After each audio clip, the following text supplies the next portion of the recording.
ఈ కళ్యాణి తీర్థంలో స్నానం ఆడితే ఎంతటి ఫలం వస్తుందో విందాం. కళ్యాణి తీర్థ మహిమను తెలిపే పలు వృత్తాంతాలు యాదగిరి మహత్యంలో ఉట్టకింపబడ్డాయి. వాటిలో సుచరితోపాఖ్యానం ఒకటి. సుచరితుడు అనే ఒక పేద బ్రాహ్మణుడు అతను తన భార్యతో 2 కుమారులతో కలిసి తీర్థయాత్రను చేస్తూ స్నానం కోసం గంగానదికి పోయాడు. కానీ గంగానది అతనికి అదృశ్యమైనది. అక్కడ ఉండేవారు సుచరిత, ఇదిగో గంగా, ఇందులో స్నానం చేయి అని పలికినా అతడు ఎంతగా వెతికి చూసినా గంగానది అతనికి కనిపించలేదు.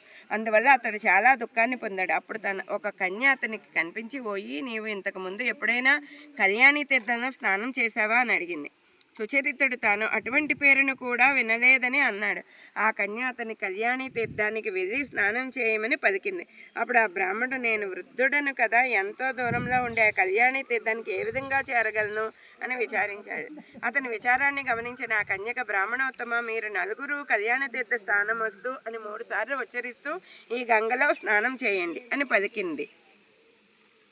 అదృశ్యమైపోయింది. వారు ఆ రీతిలో ఉచ్చరిస్తూ గంగలో మునిగి పైకి లేవగా వారి కంటికి యాదవాద్రిలో కళ్యాణి తీర్థం ప్రత్యక్షమైంది. వారు చాలా ఆశ్చర్యాన్ని పొందారు. ఆ తీర్థ సమీపంలో ఉండే జనం కూడా వీరిని చూచి ఆశ్చర్యపడి, మీరెవరు, ఎక్కడి నుంచి వచ్చారు అని అడిగారు. ఆ బ్రాహ్మణుడు జరిగిన సంగతిని వారికి తెలియజేశారు. సుచరితుడు తర్వాత యాదవాచల ప్రాంతంలో నివాసం ఏర్పరచుకుని అక్కడే నివసించాడు. అప్పుడు అతనికి ఇంకొక కుమారుడు జన్మించగా అతనికి అచ్చటి స్వామి నామం అయిన నారాయణుడనే పేరు పెట్టాడు. కొన్నాళ్ళకి యాదవాద్రి ప్రాంతంలో పలు ఏళ్ల పాటు కరువు కాటకాలు సంభవించాయి. సుచరితుడు తన కుమారులిద్దరిని వెంటబెట్టుకుని ద్రావిడ దేశానికి ధన సంపాద కోసం వెళ్ళాడు. భార్య, చిన్న కుమారుని మాత్రం యాదవాద్రిలోనే ఉంచాడు. 4-5 నెలల పాటు సుచరితుడు ఒక ప్రభు కొలువులో పనిచేసే కొంత ద్రవ్యాన్ని సంపాదించి 2 కుమారులతో పాటు ఇంటికి తిరిగి బయలుదేరాడు.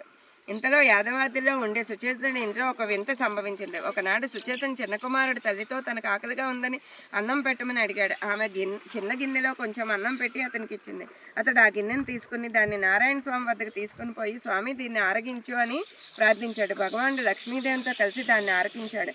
బాలుడు చాలా సంతోషించి రక్తపాత్రను తల్లి దగ్గర తీసుకొచ్చి చూపించి జరిగిన సంగతిని ఆమెకు చెప్పి తనకు మళ్ళీ అన్నం పెట్టమని అర్థించాడు. ఆమె అతని మాటను నమ్మకుండా, దేవుని అన్నాన్ని భుజించడం ఏమి, నీవు పలికిందంతా అసత్యమని, అన్నాన్ని నీకు ఎక్కడి నుండి తీసుకుని రాగలను, ఊరిలో బెచ్చిమెత్తి తిను అని అన్నాడు. ఆ బాలుడు కూడా ఆకలిని తాళలేక ఊరిలో ఇంటింటికి వెళ్ళి భిక్షను యాచించసాగాడు.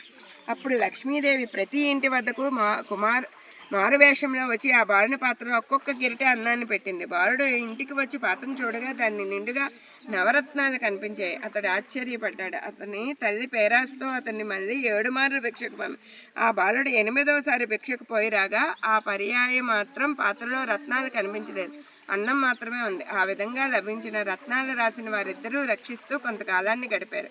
ఇంతలో సుచరితుడు తాను సంపాదించిన ధనాన్ని తీసుకుని 2 కుమారులతో పాటు ఇంటికి బయలుదేరాడు. దారిలో కొందరు దొంగలు అతని వద్ద నుండే సొమ్మును అపహరించారు. క్షుద్రసేవను చేసి ధనాన్ని సంపాదించినందులకు భగవానుడు తనకు తగిన శిక్షను విధించాడని తెలిసి ఇకపై తగని సేవను చేయకూడదని భాషిస్తూ సుచరితుడు ఇంటికి చేరాడు. ఇంటిలో గొప్ప రత్నాల రాశిని చూచి అతడు జరిగిన సంగతిని భార్య వాళ్ళు గ్రహించాడు.